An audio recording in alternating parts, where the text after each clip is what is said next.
Hello friends, வாங்க இன்றைக்கி சின்ன வெங்காய குஜ்ஜி எப்படி செய்யலான்னு பார்க்கலாம். இப்போ அடுப்பு பற்ற வச்சு ஒரு கடாய் வச்சுக்கோங்க ஃப்ரெண்ட்ஸ்.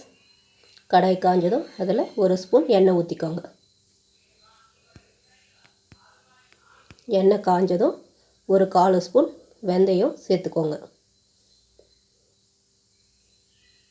அதுலேயே ஒரு 1/2 ஸ்பூன் சீரகத்தை சேர்த்துக்கோங்க.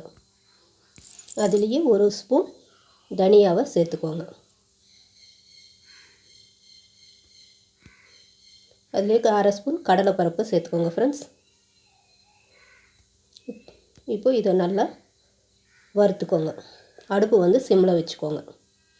இப்போ உங்கள் காரத்துக்கு ஏற்ற மாதிரி காஞ்ச மிளகாவை சேர்த்துக்கோங்க ஃப்ரெண்ட்ஸ். பின்னாடி நாம் பச்சை மிளகா 2 சேர்க்க போகிறோம். அதுக்கேற்ற மாதிரி நீங்கள் காரத்தை சேர்த்துக்கோங்க. இப்போ இது எல்லாமே நல்லா வறுத்து எடுத்துக்கலாம்.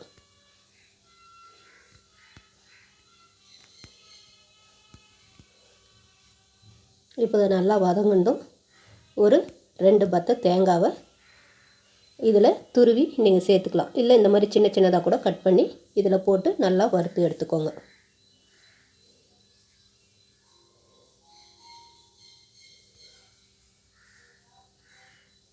இப்போ இது வந்து நல்லா வறுபட்டுடுச்சு ஃப்ரெண்ட்ஸ். இப்போ நாம் வந்து அடுப்பை நிறுத்திடலாம். இது ஆறின பிறகு நாம் மிக்ஸி ஜாரில் போட்டு அரைச்சி எடுத்துக்கலாம். இப்போ இதை நம்ம அரைச்சிக்கலாம் ஃப்ரெண்ட்ஸ். இப்போ இந்த மாதிரி அரைச்சி எடுத்து ஒரு பக்கமாக வச்சுக்கோங்க. இப்போது அதே கடாயில் நம்ம அடுப்பு பற்ற வச்சு ஒரு கரண்டி எண்ணெய் ஊற்றிக்கலாம். கொஞ்சம் தாராளமாக இருந்தால் தான் இந்த குழம்புக்கு நல்லாயிருக்கும். எண்ணெய் காஞ்சதும் அதில் நம்ம கடுகு சேர்த்துக்கலாம். கடுகு பொரிஞ்சதும் அதுலேயே நாம் 2 பச்சை மிளகாவை பாதியாக கட் பண்ணி இதில் சேர்த்துக்கலாம். இதுலேயே கருவேப்பிலை சிறிதளவு சேர்த்துக்கோங்க. ஒரு 20-25 சின்ன வெங்காயத்தை இந்த மாதிரி உரித்து பாதியாக கட் பண்ணிக்கோங்க ஃப்ரெண்ட்ஸ். கட் பண்ணி வெங்காயம் நல்லா வதங்கணும். அடுப்பு சிம்மில் வச்சு நல்லா வதக்குங்க.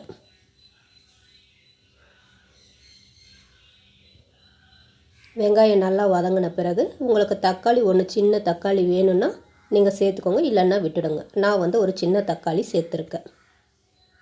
இப்போ புளி ஒரு நெல்லிக்காய் அளவு புளி எடுத்துக்கோங்க. அதை கரைச்சி இந்த மாதிரி தண்ணியை இதில் நாம் சேர்த்துக்கலாம்.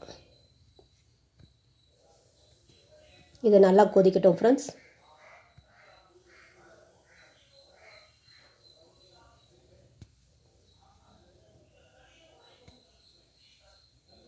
இப்போ இதை நல்லா கொதிக்க ஆரம்பிச்சிடுச்சு ஃப்ரெண்ட்ஸ். எண்ணெயும் மேலே மிதக்க ஆரம்பிச்சிடுச்சு. இப்போ இதில் நம்ம அரைச்சி வச்சுருக்கிற பவுட்ரை இதில் சேர்த்துடலாம். சேர்த்து நல்லா கலக்கி விட்டுருங்க ஃப்ரெண்ட்ஸ். அடுப்பு சிம்மிலேயே இருக்கட்டும். இப்போ இதை நல்லா கலக்கி விட்டுருங்க.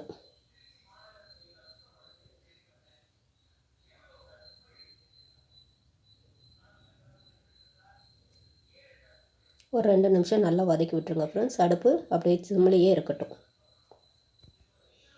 அதுக்கப்புறம் நாம் ஜாரில் கொஞ்சமாக தண்ணி ஊற்றி அந்த தண்ணியை அலசி இதில் நாம் சேர்த்துக்கலாம்.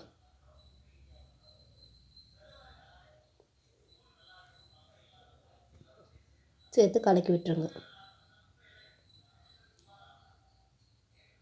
இன்னும் கூட கொஞ்சம் தண்ணியை நம்ம கலந்துக்கலாம்.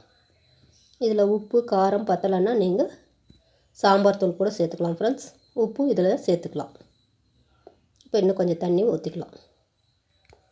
இது இட்லி, தோசை, சப்பாத்தி, சாதம் எல்லாத்துக்கும் செமையாக இருக்கும் ஃப்ரெண்ட்ஸ். இப்போ இது வந்து நல்லா கொதித்து எண்ணெய் பிரிஞ்சு வரட்டும். இப்போ நல்லா எண்ணெய் பிரிஞ்சு வந்துடுச்சு ஃப்ரெண்ட்ஸ். இப்போ இது மேலே கொத்தமல்லி தழையை நம்ம தூவிடலாம். தூவிட்டு நல்லா கலக்கி விட்டு நாம் அடுப்பை நிறுத்திடலாம். இப்போ இதை நல்லா கலக்கி விட்டுருங்க ஃப்ரெண்ட்ஸ்.